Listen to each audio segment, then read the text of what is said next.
fundo imobiliário GGRC11 nesse momento está sendo cotado aqui a R$ 10,15. Há poucos dias ele chegou aí na casa de R$ 10,05. Esse fundo está com um dividend yield dos últimos 12 meses de 10,89%, que é um dividend yield bem alto quando a gente fala aí de fundo de tijolo, e nos últimos 12 meses também ele vem com uma valorização negativa de menos 7,13%. E só nesse mês já caiu 1,17%. Então é desse fundo imobiliário que nós vamos conversar um pouco no vídeo de hoje. Já deixa o like nesse vídeo, se inscreve no canal para você não perder mais nenhum conteúdo sobre fundos imobiliários.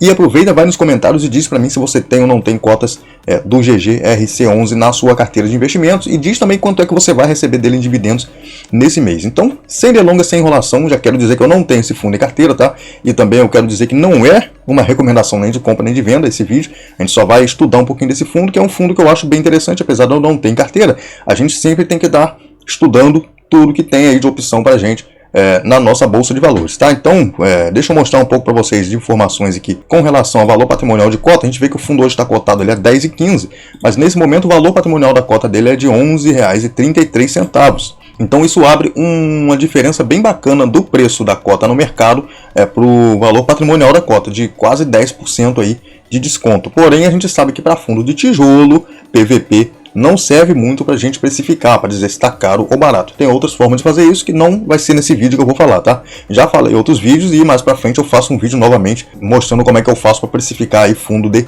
tijolo. No momento que eu gravo aqui com vocês, esse fundo tem um pouco mais de 132 mil cotistas, tem uma liquidez média diária de R$ 1.500.000 em cotas sendo negociada aí todos os dias, então é bem fácil comprar e vender esse fundo.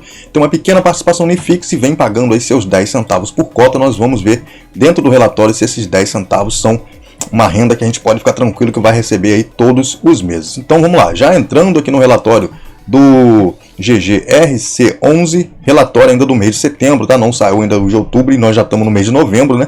Então só para a gente conhecer mesmo o fundo aqui, dá para a gente usar esse relatório mesmo, mas é sempre interessante pegar um relatório mais novo, né? Como a gente pode observar, o GGRC11 é um fundo que mostra para a gente que tem por objetivo a realização de investimento em imóveis comerciais, adquirindo empreendimentos imobiliários prontos, devidamente construídos, ou terrenos ou imóveis em construção, com a finalidade principal ou inicial de locação atípica, ou também a venda, desde que atendam aos critérios e a política de investimento do fundo. A gente pode ver que o fundo nesse momento possui 20 ativos imobiliários, totalizando uma ABL ou área bruta locável de 464 mil metros quadrados, o que é bem interessante, né? Bom, 20 ativos é uma quantidade bem bacana e você pode comprar a cota desse fundo aí na casa dos R$10. E olha só, você comprar 20 imóveis pagando R$10, uma participação em 20 imóveis. Bacana demais, né?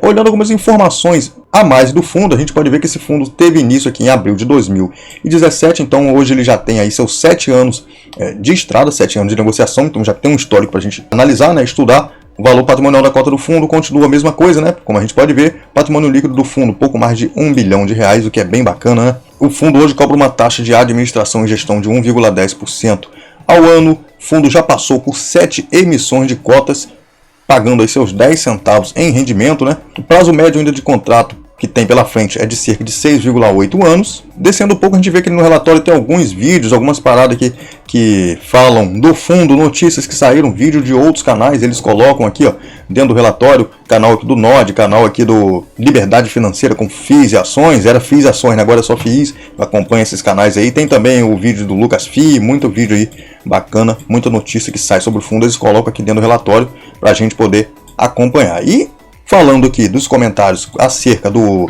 dividendo, né, como a gente pode ver, que foi distribuído 10 centavos por cota, um yield de 0,94 no mês, porque a cotação amassou bastante, né, e anualizado de 11,31%. Então se continuasse nesse preço, agora até baixou mais, tá? Como a gente vê, fechou setembro a 10,61. Então se ele continuasse nesse preço, ia pagar aí quase 1% ao mês ou 12% no ano, né? E aqui diz que o resultado do mês de setembro considera os rendimentos recebidos pelo fundo provenientes da venda de ativo do fundo AAA, conforme fato relevante divulgado em 23/8. Então a gente vê aqui que já tem não recorrente nesse rendimento. Aqui fala da negociação, do volume de negociação no mês, tal, da base de cotista que cresceu aqui no mês 3,6%. Fala um pouco do Fed, cenário e local também, falando do Copom e tal.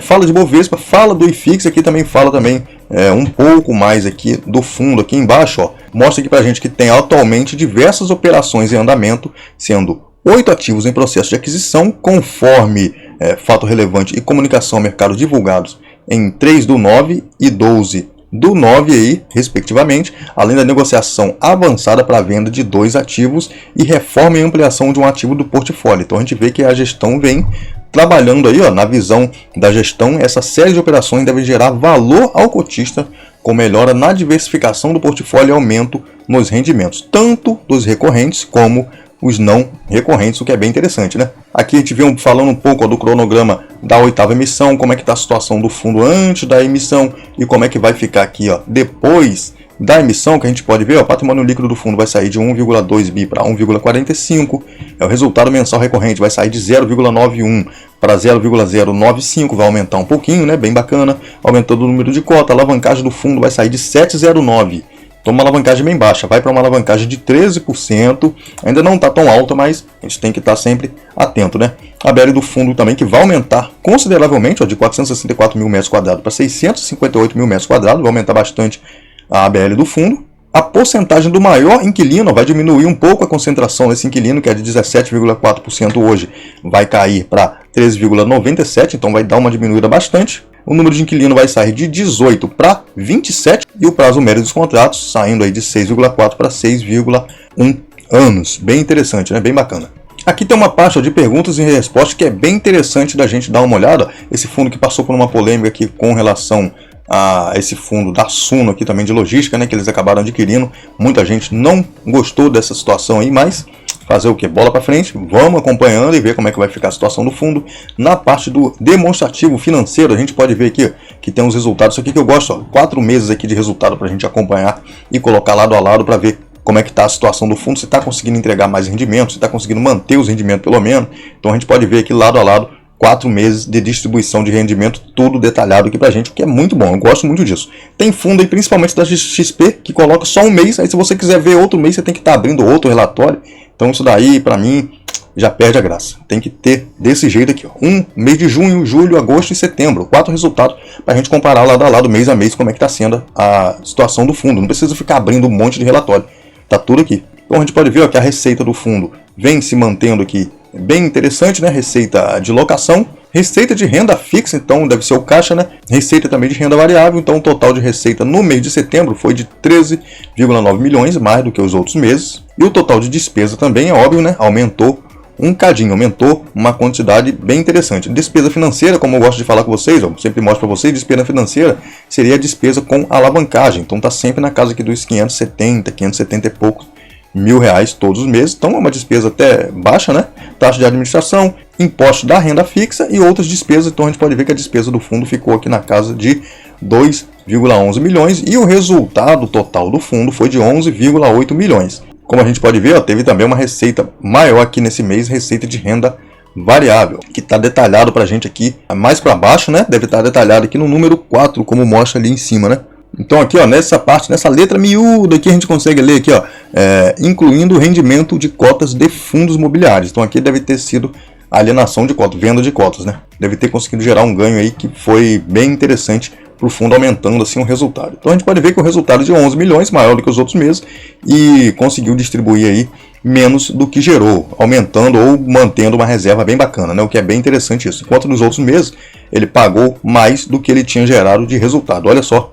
Nos outros meses estava gastando a reserva e nesse mês ele conseguiu guardar um pouquinho para reserva. Aqui tem um gráfico interessante da performance do fundo frente ao IFIX, CDI e IPCA. A gente vê que no relatório mostra que o fundo vem ganhando desde maio de 2017. Né? Realmente o fundo vem trazendo um histórico de resultado bem bacana. O fundo, desde o seu início, tem uma rentabilidade acumulada de 80,11%, enquanto o IFIX, no mesmo período, acumulou uma rentabilidade de 62,39%, e comparando os números do CDI e IPCA, a rentabilidade líquida do fundo, desde o seu início, é de 14,91% do CDI e 159,7% do IPCA no período. Então ele rendeu mais que tudo aqui, segundo o relatório do fundo, né? Nessa parte a gente tem um detalhamento aqui, do balanço do fundo, mostra aqui ativos, mostra passivo, quanto é que o fundo tem aqui em obrigações para pagar, né? Bem detalhado aqui pra gente. Por último aqui o patrimônio do fundo, que está na casa de quase 1,2 bi nesse momento. Crescimento do número dos cotistas que a gente vai vendo mês após mês. Aqui tem um cronograma de reajuste das receitas do fundo, como a gente pode ver, a receita de aluguel, em outubro, 22,21% da receita vão ter reajuste, já tiveram, né? Dezembro, aí vem reajuste por aí em dezembro, a maioria em outubro já teve, e tem também reajuste no mês de março, abril, janeiro, agosto, junho e julho. Olha só que bacana. Falando um pouco da tipologia dos ativos do fundo, tá? Como eu já falei que o fundo tem hoje 20 ativos, né? Como está lá em cima no relatório, a gente pode ver que 58,41% dos ativos do fundo são imóveis logísticos, 22,41% são imóveis industriais e 19,18% são híbridos. Com relação ao ramo de atividade dos inquilinos, a gente pode ver que 34,32% comércio varejista, química e petroquímica 16,89%. Ou 87%, né? Alimentos e bebidas 14,81%, máquinas, equipamentos, veículos e peças 8,93%, têxtil 8,87%, metalurgia e siderurgia 6,57%, papel e celulose aí são 5,23% e agronegócio 4,41%. E aqui embaixo a gente tem um vencimento dos contratos, tá? Então 25% vencendo aí no ano que vem, 38% vencem ainda em 2027, 2026 não vence nada, não tem nada, 7% vencendo em 2028 e 46% vão vencer depois de 2030. Então a gente tem que ficar de olho aí, ó, em 2027, que vai ter uma quantidade bem grande de contrato vencendo, a gente precisa acompanhar para ver o que a gestão vai fazer para conseguir renovar esses contratos, né? E os índices de reajuste aí, 95, praticamente tudo IPCA aqui, né? 95,94% dos contratos reajustado pelo IPCA. Falando um pouco de indicadores de mercado aqui, olha só as informações que eles trazem para a gente. Abaixo tem um indicador de mercado sobre a média nacional dos preços ofertados para alocação em vacância, com comparação ao fundo. A alocação média do portfólio do fundo está cerca de 11,74%, abaixo da média nacional dos preços ofertados. Entretanto, vale ressaltar que a média de preço pedido considera o novo inventário de galpões especulativos. Aqui já diz pra gente que o fundo não tem vacância física no portfólio desde a sua constituição. Olha só que interessante, gerando uma taxa de 100% de ocupação, já a taxa média de ocupação do mercado é de 0,90%. Então, um fundo sem vacância desde quando foi criado. Olha só que parada interessante, cara. Então a gente pode ver aqui que os preços médios aí, ó, de locação, os preços do mercado estão acima dos preços do fundo. A gente pode ver, ó, que está bem acima conforme o tempo vai passando, mas o fundo vem tendo uns preços médios abaixo da média do mercado. E aqui vem mostrando os ativos imobiliários do fundo. A gente pode ver, ó, galpões logísticos, a gente pode ver aqui informações interessantes como ABL, vencimento dos contratos, valor do aluguel. Então aqui primeiro os imóveis logísticos, né, os galpões logísticos, mais galpões logísticos, imóveis industriais, tudo aqui bem bacana, bem interessante para a gente acompanhar. Os imóveis híbridos, localização desses imóveis, a gente pode ver que é bem distribuído aqui em vários estados do Brasil, bem bacana. Aqui, ó, os inquilinos do fundo, a gente pode ver que os inquilinos vão desde Ambev até outras empresas muito grandes, ó, Hering, Toyota, Mercado Livre. Então olha só que bacana, cara, que diversificação interessante na carteira do fundo, na parte também de inquilinos. Então é um fundo bem bacana, fundo que fez atualmente uma transação aí que o mercado não gostou muito, mas o fundo não deixa ainda de ser interessante, não deixa de estar trazendo bons resultados para os cotistas. Cabe a gente estar sempre acompanhando, ver o que a gestão está fazendo, se é um trabalho interessante, se vão conseguir continuar gerando um valor bacana para o cotista. Como a gente vê, paga um dividendo bem bacana, mas independente do dividendo ser muito bom, a gente tem que estar sempre lendo o relatório e ver o que a gestão vem fazendo no fundo. O que a gestão pensa aí para o futuro do fundo também. Então a gente tem que estar sempre ligado. Tiver live com o gestor, qualquer vídeo de alguém aí da gestão falando alguma coisa e tal, a gente tem que acompanhar quem quer colocar o fundo em carteira para estar sempre atento em tudo que está acontecendo dentro desse ativo. Espero que vocês tenham gostado. O vídeo vai ficando por aqui. Valeu, é nóis. Fui!